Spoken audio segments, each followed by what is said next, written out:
if you don't agree with someone when they're alive, their death shouldn't suddenly make you agree with them. Like what they said is what they said. Again, his death was horrific. I'm not going to underplay that in any way.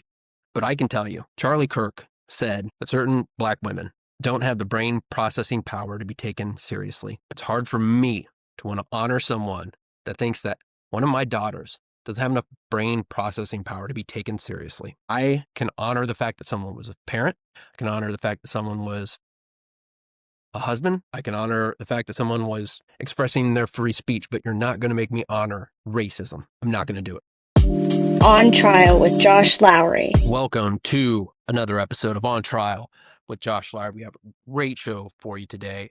Blythe Potter, candidate for Secretary of State here in Indiana, is our guest. You're going to love this interview. Blythe has a ton of energy, like a ton. I wish I had half of it, but she puts that energy in the right direction. She's always talking about how we can help Hoosiers. And right now, if her running for Secretary of State, you're going to hear her talk about how we can make it easier for Hoosiers to vote, make it more accessible. It's something really you'll hear me like literally talk about a light bulb going off over my head. And a light bulb went off over my head during the interview because I realized in Indiana, there's kind of like a default that you don't get to vote unless you prove that you are eligible to vote, allowed to vote. And Blythe and I talk about how it really should be the opposite because voting is a constitutional right. Now, I know one of you dumb shits out there is going to go, well, Josh, it doesn't actually say anything about a right to vote in the Constitution. Well, we live in Indiana. And guess what? It says it like 7,000 times in the Indiana Constitution. We have a much greater right to vote in the state of Indiana constitutionally. Now, when it comes to the U.S. Constitution, guess what? Supreme Court has said there's a right to vote anyway. So take it up with them. But my point is this. Any other time we say there's a right, that's supposed to mean that you have unfettered access to that right unless the government has proven a reason to restrict it, right? That's a whole strict scrutiny if you've ever heard those phrases. Yet with voting in Indiana, I mean, they basically treat it the opposite. It's like they're like, hey, we're going to start from the presumption that you don't get to vote unless you prove it otherwise. Why not have automatic registration? Why not have same-day registration? Like, what are they actually concerned about? You know it's not fraud because guess what they just did? We also talk about this. The current Secretary of State, Diego Morales, he did this massive research thing or investigation to prove the number of undocumented immigrants that voted in elections. They found one. And apparently that was because like the guy was a national, forget where he's from, but like he told it the driver, the BMV, hey, I don't think I'm allowed to vote. And they still marked him as allowed to vote. So like it was literally not even his fault. But my point is like every time they try to prove fraud, they can't.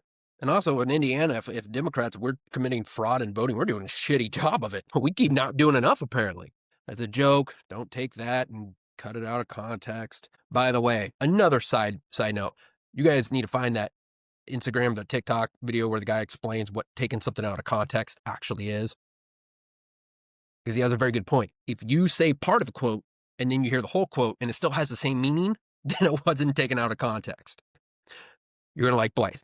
And I think more voters are going to be aware of the Secretary of State race than ever before because Diego has been doing something we've never seen. Like he's just as corrupt as you can be. And he's kind of thumbing his nose at the Republicans, even like daring them, do something about it. Will they? Probably not.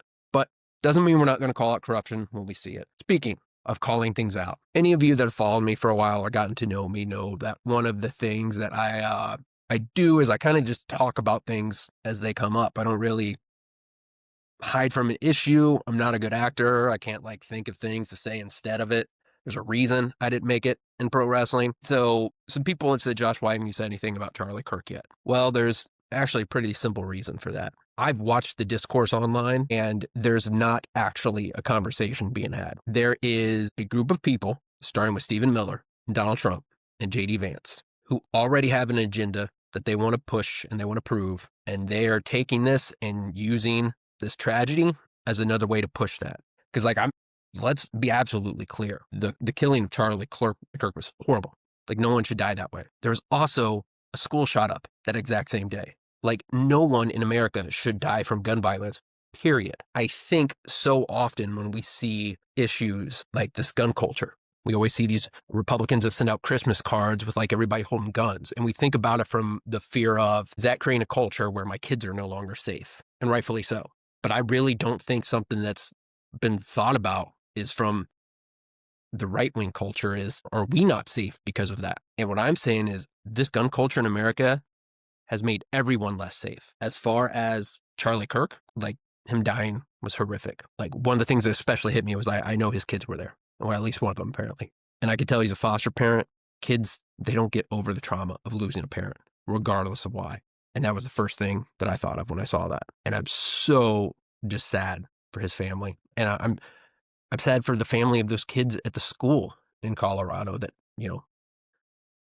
it was shot, they were killed in a shooting. I'm sad for the victims of violence anywhere in America that are losing members of their family, losing parents, losing people that are supposed to be there the rest of your life, but we're losing them to guns. I'm not going to sit here and act like I have all the answers on how to stop so many shootings, but I can tell you the fact that there are no actions being taken to stop any of these, that's definitely not the answer. Was it J.D. Vance came out and said, well, people say, what's wrong with thoughts and prayers? Why do it have to be actions? Like, why can't it be both? Yeah, why can't it be both? Why can't you pray about it and also do something about it? Now, the next part, and this is where I think things have gotten not just scary, but like it's also just awkward to talk about for this reason. When we're talking about what happened to Charlie Kirk, we are talking about someone that was murdered, right? Like murder is wrong, period. There's no equivocating, okay? But now that has moved into an issue of free speech. And what so many in the Trump administration are doing is trying to combine the two. So if you try to talk about free speech, they say you're insensitive or you disrespectful to the victim of a murder. But the free speech that comes afterwards is a separate issue. I understand that's the issue that caused that speech, but still, the Constitution's a constitution or it's not. There's clearly a suppression of free speech. Clearly a suppression of free speech going on by this administration. Clearly a suppression of free speech going on towards networks, towards comedians, you name it. If Trump doesn't like what you're saying, they're going to find a way to put pressure on him. And I think people are confusing things here. Free speech has to be free for everyone.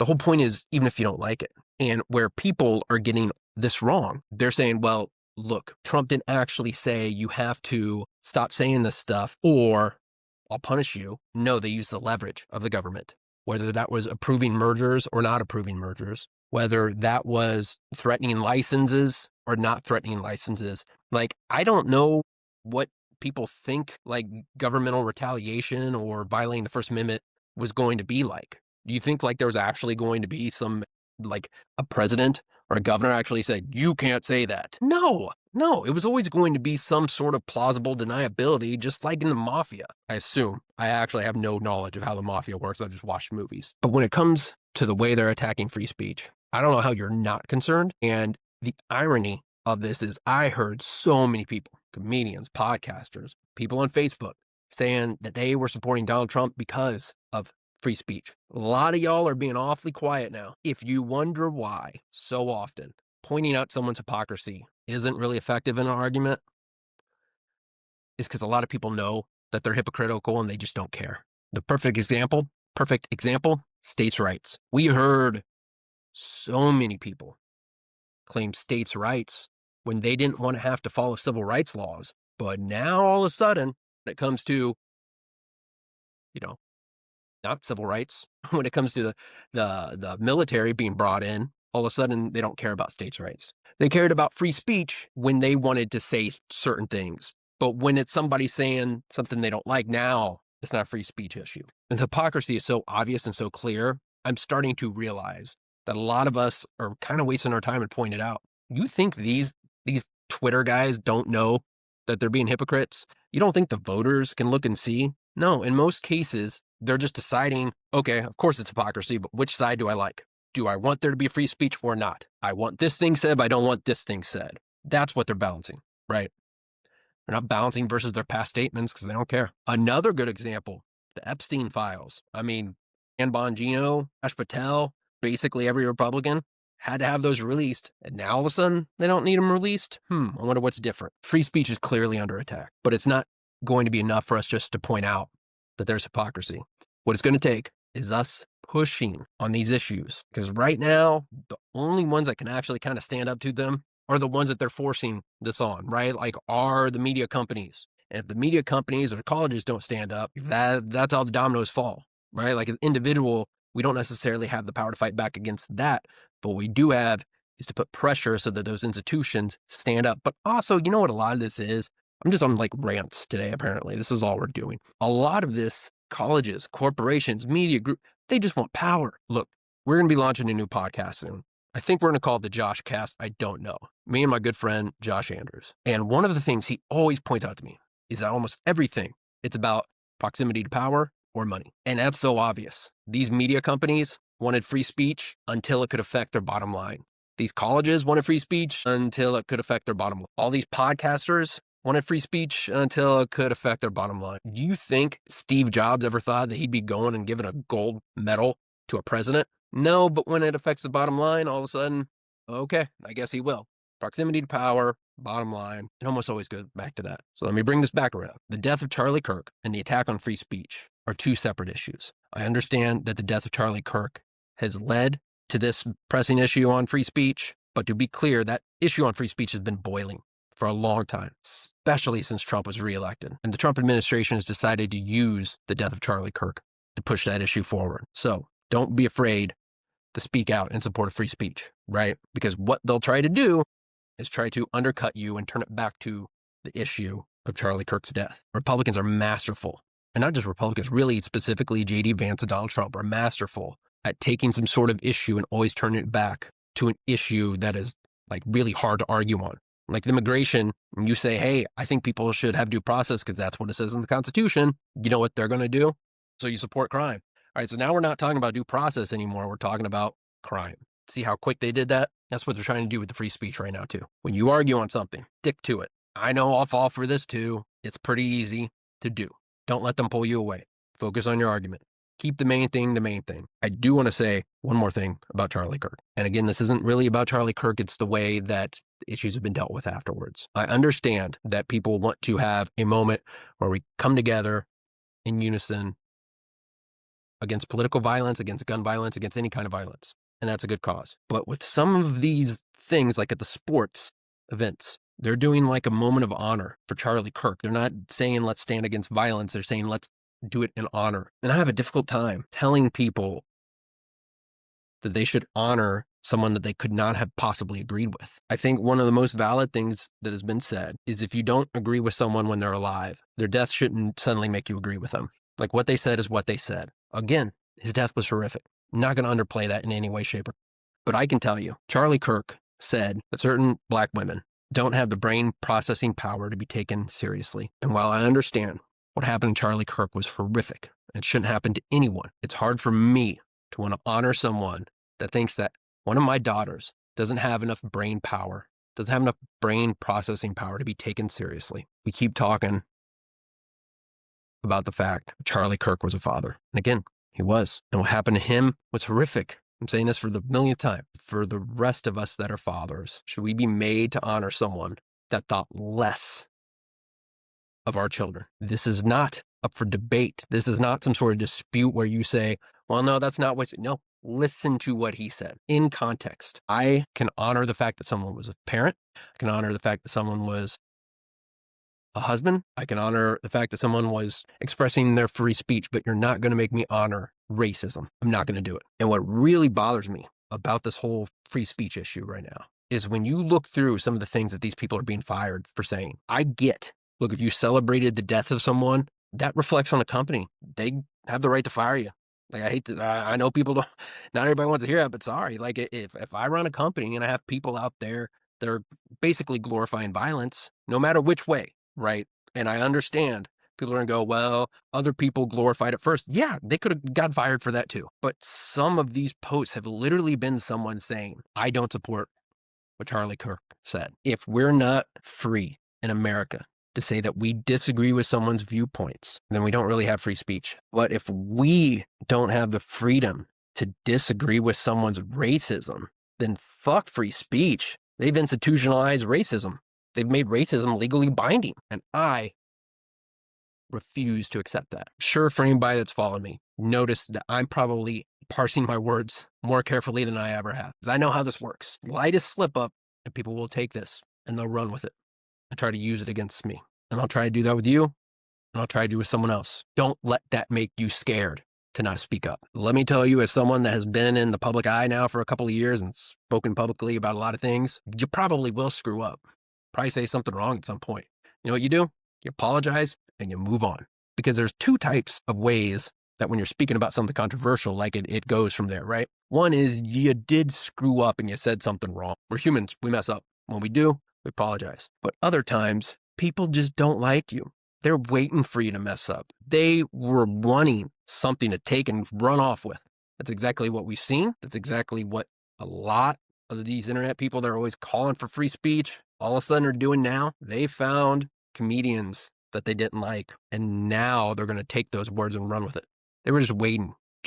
I support your free speech. I may not agree with you, but the problem with someone deciding that they support free speech based on what is being said, then who gets to decide what's free and not?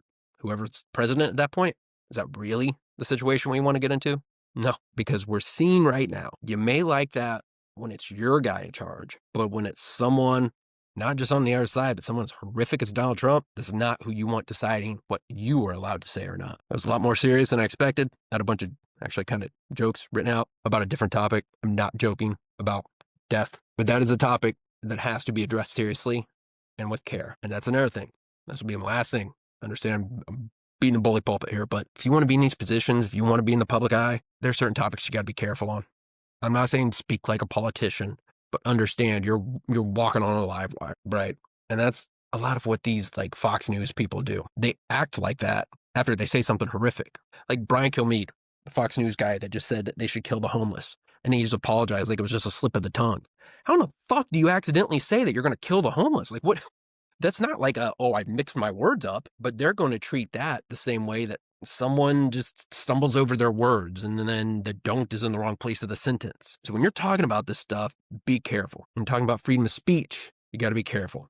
When you're talking about someone's death, you really got to be careful. Words have power. We can't have it both ways. We can't say that words can incite violence, but also say that words can't affect feelings or words can't change minds. And maybe actually that's where I'm coming around to after this whole little monologue. No one asked you to be in the public eye. No one said you need to run for office. No one said you need to be on Fox News. No one said you have to own your own podcast. No one said you have to make a TikTok. No one said you have to make an Instagram. If you're going to put your voice out there, use it for good, both ways, whether it's the horrific type of things that Charlie Kirk said, or it's something horrific you said after Charlie Kirk died. Words have power.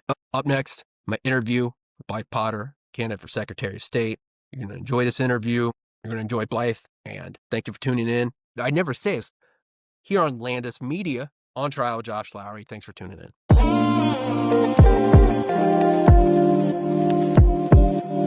All right, everyone. Our guest today is Blythe Potter, who is running for Secretary of State in Indiana in 2026. Blythe, thank you for being here. Thanks for having me. So I know about you, but just for anybody that hasn't, could you introduce yourself quickly to the audience? Yeah, I'm Blythe Potter. I am in Johnson County. I've run in 2 municipal elections, precinct chair, Emerging Leaders Project, and Hoosier Women Forward grad. And I'm also a small business owner. So I have very real experience on marketing. And it's my opinion that the problem with our voter turnout is the lack of marketing. So it seems like a pretty simple administrative fix. Let's talk about that. First off, run for Secretary of State. Why? What made you decide to do that? My husband and I had a conversation after the election last year, and I kind of thought about it before then. My previous campaign manager kind of planted that seed, and I started looking into it. Like it really should be a boring administrative job. Hire the right people, have a free and fair election, get information to voters. And particularly after the 585,000 people were purged right before November's election, knowing that Diego not only did that, plenty of no-bid contracts, world travel, SUV purchases, like he's just kind of an unethical goofball. So I know I can do better than that. And I also know it's existential. We are in a crisis in the state of Indiana. And for my husband and I to comfortably stay here, a lot has to change next year. Not that he and I get elected to what we're running for, but our politics on both sides of the aisle across the state have got to change because this state it's just going downhill. We're losing education. We have a 5-year-old. Like, I can't confidently send her to school, not trying everything in my power to change what's happening. And I think it starts with voting. So I can't, because I can't even skip over that. 585,000 voters. What is that? What are you talking about? So supposedly, and it is my opinion, this is all my opinion, I have no proof of this. Apparently, there were 585,000 or more people who may not have had the proper registration for their voting last year. And I don't remember hearing any news about purges over the previous 3 years of Diego's term. So I'm kind of thinking he just sat on these people who may have needed the opportunity to update registration so that they could vote because they had voted the two previous elections. But it was looking like our governor, and U.S. Senate candidates were doing well, which they were. Lo and behold, after this purge, we lost those 3 seats by about 500,000 votes apiece. And I am also confident it was all Democratically leaning people because my father-in-law was registered to vote in Marion County, but in an assisted living home, a nursing home in Johnson County for a couple of years before he died. And I was on his ballot because I was a Johnson County council candidate. He should not have been able to vote for me. So, and I mean, I remember seeing this because, I was paying attention from the fact that I was running for office last year, that there were purges, I think is the correct term too, right? Like people were being kicked off, but it was being done so late that the concern that I heard, and it sounds like you share this concern, was that there wasn't time to fix the situation. Like most of these people probably didn't even know that they'd been kicked off the rolls until they went to vote. If you're Secretary of State, how are you handling something like that? Once a year at minimum, or maybe every 6 months, we go through the rolls and update it. If someone has passed away or if we think someone has moved, then we send them information to get them to fix it. Diego actually recently did do that with the postcards. We all got them, I think, a few months ago to confirm or update our registration and residency. And I don't know why that's just not something that's part of the job. Like that's just regular maintenance, right? That's like doing inventory. Right. It's part of what you do. But on top of that, in addition to making sure that voters have the updated information that they need for their registration, they not only know how to fix their registration, but they also know well ahead of time when the next election is, what offices are up for election, because perhaps they want to run for an office, what those offices do, how you get involved, how you find information. I think we need more transparency on the voter education side on what we as voters can be empowered to do if we have the right information. 2 things that you just said that really caught my attention. One, I did not realize this until you said it, but it just kind of like the light bulb went off above my head. Diego has basically gone about this as though the burden is on the voter to register and stay registered. It sounds like you see it more as you are registered unless otherwise, right? Like put the burden on the state to say, you don't get to vote, as opposed to vice versa. Would you kind of agree with that? Absolutely. I honestly, let's pretend we have a perfect world. I get elected next year and we have a legislature who gives a fuck and listens to me. Oh, I'm sorry. Am I allowed to say that? Oh, let them fly. The Okay. more the merrier on this Sorry. podcast. A legislature who cares about being good stewards of our tax dollars. So we get rid of registration. When you're 18, boom, compulsory, you're automatically registered. You can vote in for anyone in the primary, Republican, Independent, Green Party, Democrat. You pull a ballot, you get to pick your favorites, ranked choice voting. And in addition to having information sent to your door about elections, who's on your ballot, their platform, where your polling location is, the hours for that, what the dates are, you also automatically get a mail-in ballot. It is our tax dollars paying for this. Our tax dollars should be going to make sure that we, the people who are paying the Secretary of State, have the information we need to be empowered to vote, should we so choose, and vote how we want without having to pull a certain tab and have people like, oh, you pulled a Democratic ticket, you don't get to be on this commission. You know what? And when you talk about the voter education portion of that, I think a lot of people, like, look, if you're listening to this podcast, you're probably a very in-tuned voter, right? I don't think a lot of people realize that not everyone understands the full process. And I'll give you an example. Like, I don't know if you've heard this. I can't tell you how often I heard when I'd be knocking doors and talking to voters, they would say, do I have to register again this year? Like a lot of voters don't even realize that once they're registered, they're registered. And like they don't literally, they think it's a year by year thing. So like, we don't teach them. Right. We have our legislators by and large aren't even writing their own bills. They use a fake mean 501c3 that works for corporation and billionaires to give them things like the school choice. So I don't even think our legislators know what's happening, to be honest. I've seen our local council and commissioners question why they have to increase their local income tax and who to blame for it because of Senate Bill 1. Mm-hmm. I mean, it's not the fucking Democrats. We make no policy. Mm-hmm. We will get blamed for this, but it is the Republicans. It is Governor Braun.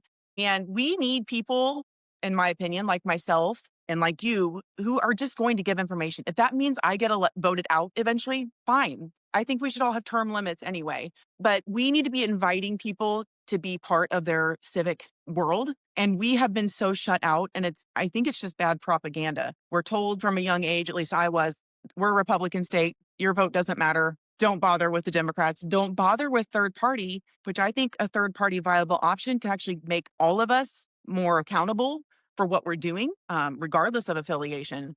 And so I think we just need to change the culture of government in the state of Indiana. And I truly believe it starts with voting. What do you think the reasoning is behind why, from the governor to the General Assembly on down, that there's not been more of a focus on trying to get more people to vote? Because they'll give it some lip service every now and then, but they don't do anything to actually try to increase turnout. Because I think an educated voter base, by and large, is going to lean more progressive, and they don't like that. And we saw, from 2010 on, it's just been an increase of Republican takeover in a lot of states, and Indiana is absolutely one of those. And it's by design. And it's dirty, it's manipulative. I wish I had been involved earlier to know that this was happening or had that information, but we are where we are. And that all of it is a form of voter suppression. They are taking our tax dollars for their own benefit. And when I say they, I mean the Republicans. I know we have amazing Democrats, not just with the party, but elected officials who are fighting tooth and nail every day. And they're inspiring people. So it's by design. Yeah. We've been told not to talk politics, and we listened like good Hoosiers. And my guess is there's some Republicans that probably do want to be a little more honest, but that's not what's being rewarded, right? And the perfect example is Diego Morales, right? The more he lies and the more absurd he gets, the more power he has obtained. Yeah, What do you, absolutely. The more gifts, the more donations.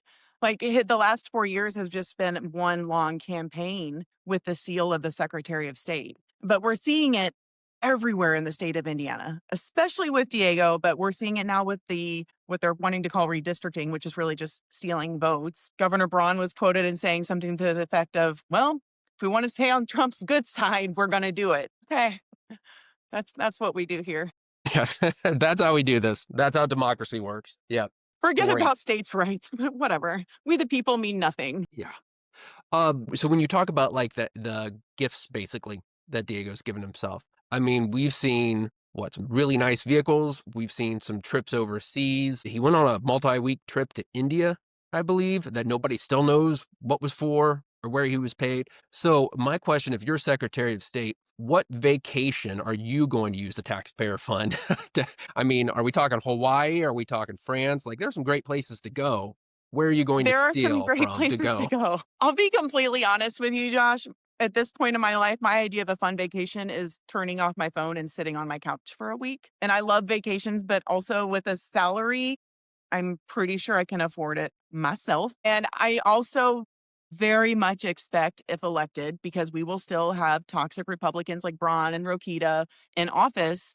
So I expect there to be a lot of scrutiny. So it's highly likely for 4 years I wouldn't take a vacation. And that's okay. And it's also highly likely for 4 years I will have to be very, very creative with a budget because I see that budget being shrunk if I'm elected or if any Democrat is elected for that matter. So it will take a lot of creativity. But I also think that can be a good way to have conversations like this, but also to tap into our youth. Right? Like 16 and 17-year-olds can get an excused absence from school to go work the polls. Well, we also know these teenagers are on social media.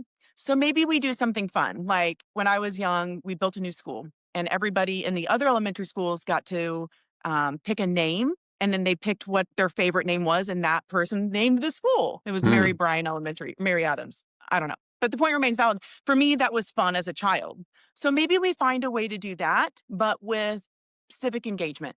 When you're 18, why do you want to vote? Like, let's do some short 30-second clips and the winner gets their class can come to the state house for lunch with whomever, you know what I mean? Like, just figure out something creative um, that engages people and engages the public that doesn't necessarily cost tax dollars, because I foresee that being an issue if I'm elected. My budget might shrink quite a bit after that first year. So we'll just have to figure it out and pivot. I don't know what that'll look like, but we have to change what we do with elections. Yeah, and especially getting younger people involved, because I don't think, from what I hear, right, I don't hear a bunch of apathy as in, I don't care about the system. I think they think the system doesn't care about them. And so for a lot of young voters, I think there does have to be some lifting on our part to get them to realize why their voice matters, why their vote matters, and why it's worth putting in that time. So I love the idea that that's something that you've already been thinking about, because I could tell you Diego sure as hell ain't doing it. He isn't, but he's not in a culture where it rewards ethics or morals or honesty. It's every person for themselves, right? And we can dissect that all we want. We can talk about generational trauma, whatever. But we are the adults in this situation. And as adults, it is our job to mentor and teach our youth, because we don't have a future without them. So I think it's on ourselves, particularly our elected officials, to be good stewards of those tax dollars and just be as transparent as we safely can. And I don't I don't think information about voting and elections is something that needs to be secretive. And it feels overwhelming, especially as a young person. I mean, as a 43-year-old walking into a polling location, I'm still like, oh my God, am I going to the right place? Am I doing the right thing? Can I have my cell phone? Like, it's a little overwhelming being on that side of it. So if we take some of that anxiety out of it, and to whatever extent we can, offer to lower the barrier for anybody who hasn't voted before or will vote in the future, we're going to have a better state. We can be competitive on every level: environment, school, our unhoused population, our streets, our trails. Everything can improve if we just inform voters and get them to the polls. You know what? And I think too, informing them and teaching and like transparency. Look, if somebody has a bad faith reason for why they want to push a conspiracy theory, they're going to do it, right?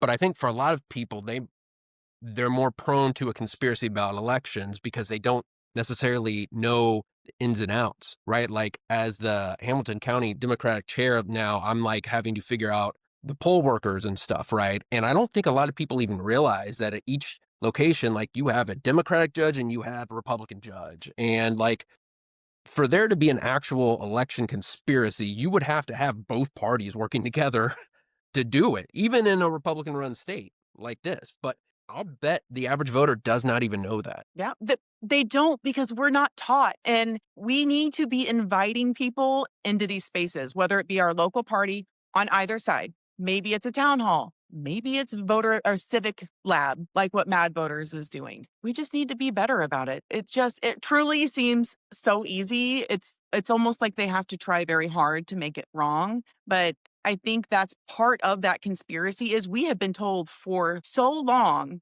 by the Republicans that we are good, Democrats are bad. And now we're finding out in big ways that the Republicans have been lying a lot.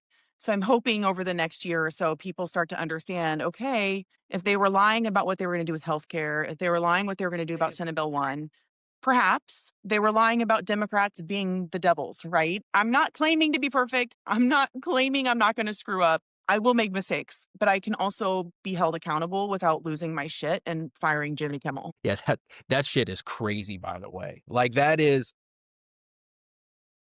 It's unreal. for any viewer that doesn't know, basically Jimmy Kimmel made a joke, not necessarily about Charlie Kirk, but it was more about the Republicans' reaction to the Charlie Kirk killing. And ABC has pulled him off of the air because the Trump administration pressured him, basically saying that they weren't going to approve some other stuff. And like, that is what we heard for an entire year on all these podcasts of people saying they were scared about the First Amendment. That's why I got to vote for Trump. The exact fucking thing that they were talking about that they were scared of. And now all of a sudden, well, he's on the other side, so I'm okay with it.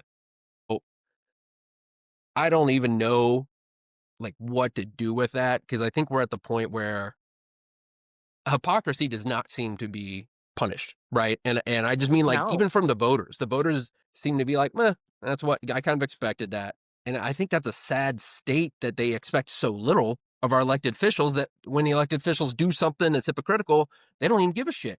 because they're like, yeah, we already thought that was going to happen. Yeah. If they even know, I still feel like we have people who have no clue how bad things are. And I mean, if this isn't domestic terrorism, I truly don't know what is. I mean, I mean, I think this is a new form of a civil war that's been created between the right and the left, but it's really, you've got these puppeteer millionaires and billionaires at the top making it happen.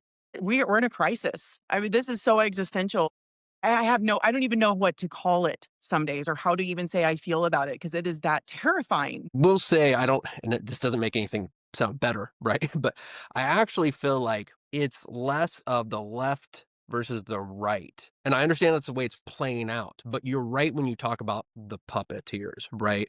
Because at the end of the day, it seems like everything just keeps going back to power and money, right? Mhm. And these guys that are doing all this stuff to help Trump is because they want more money and they want more power, and Trump gives it to them when he Mhm. does what they want. I understand it's playing out left versus right, but I think if there were a Democrat president that acted this way, all these oligarchs are just going along with that. So it's playing out in Yeah. left versus right, but really all it is a group of very, very rich men. And yes, they're all fucking white men that are doing this, by the way. A bunch of rich white men that want to hold on to power and money, and they don't care if people die below them along the way. Like Elon Musk, he's literally trying to incite violence at this point because he doesn't care, right? It's the only thing that matters. Okay, all right, I could go on forever about that, but you're running for Secretary of State, so I want to keep the main thing the It's main okay. thing. I totally hear you. So actually, it's been a great time to have you on the podcast because Diego's just made the news for two major reasons, right? One of Yeah. them being it would appear that he is the only Secretary of State that handed over all our voter information to the federal government. What the fuck? I know. I Like, know. And with no questions asked, it seems. I mean, now, and again, for the viewers that haven't heard this, like, basically what happened is the Trump and the federal government said, we want all this information on voters that are held within the state. Several Republican secretaries of state have actually pushed back. But you're right, Diego just handed it all over, Yeah. right? And that includes our driver's license numbers, our home addresses, our names, and the last four digits of our social security number. And that's, by the way, a lot of information that you often need to log into databases like Hmm. ID.me or other things. Supposedly it doesn't have voting history, but with the data they've already stolen and other things, they already know how we vote. However, I'm seeing maybe a little silver lining on this. So you'll tell me what you think. We have millions of people across the country who didn't vote last year and who have never voted who are eligible to vote. They could be our wild cards. Those people who we've been being like, why aren't you voting? Why aren't you voting? You got to do this. They could literally be the ones to come in and save the day Hmm. because they don't have as much information on a lot of these people, and they will not have as much information on these people going forward. So I'm hoping we can start to get that information out, kind of like what Trump did in 2016, and talk to these non-voters or these people who've stopped voting for whatever reason and get them engaged. Give them the information about what's happening and who's on their ballot and invite them to change. Just try it once. Just be a part of it once. Let's try to prove that the system can work. So, And yeah, that's a huge point too. When you say I guarantee you a lot of people don't realize this because when I saw the numbers, it kind of blew my mind. In Indiana, in our midterm cycles, 2026 coming up, we typically only have 40% of registered voters voting, which means if you see a Republican win with 56% of the vote, they didn't get 56% of Indiana. They got, I don't know, 23, 24% of all of Indiana. More than half of Indiana just didn't vote. Is that something that you're thinking about as far as your campaign is about how to reach out to those voters? absolutely. And what really jumped this off was you and I saw this happen. A lot of the Democratic candidates the last two cycles, especially in Indiana, but also beyond, have really started supporting one another. Like we've built this social media ecosystem where we're sharing each other's stuff, we're inviting people to each other's pages, we're like engaging to make sure we're pushing that out, which is organic, right, with the Mhm. algorithm. Well, right now, anyone who disagrees with what's happening or who leans left even a little bit, we're all in the same algorithm and echo chamber. So as I go to these counties and I know I'm probably spamming you with these too. As I go to the counties, I'm inviting every one of my friends to follow the county pages. If we can start getting the counties involved on their social media platforms and following other counties, that organically tells our friend group or our network, hey, Blythe follows Hamilton County Democrats. Maybe you should like it too. It's going to come up as a suggested page. And perhaps it does the same with candidates. So I'm hoping we can maybe manipulate or trick the algorithm a little bit to help show people there is a party in Johnson County, believe it or not, of Democrats. People don't know that. Knox County is a great Democratic party. I didn't know they even existed until I started looking, like literally looking at all the names of the counties. And that's just part of our lack of education, right? Like we don't know where these places are, that they exist, or these parties exist. So I'm hoping we can use that to our advantage in some capacity. Yeah, because you've got to assume, because I know you heard it too, that a large group of those voters that aren't voting, it's not just that they don't pay attention. There's a lot of Democrats that do not vote in Indiana because exactly what you Yeah. said earlier. We've all been here and told that it's a Republican state and your vote doesn't matter. And we don't even know what the actual split of the state is because so many Democrats stay at home. But also so many unregistered people don't vote. We could be like royal blue at this point and have no fucking clue. Yeah, Like for real. and it's actually really exciting to think about because then, okay, let's pretend all these millions of people who've never voted or non-voters vote and it's still Republican. Okay, if this is true and this legit and we didn't like manipulate it, we are a Republican state. Let's figure it out. But I also don't think that human rights, which is really what we're dealing with right now, should be partisan.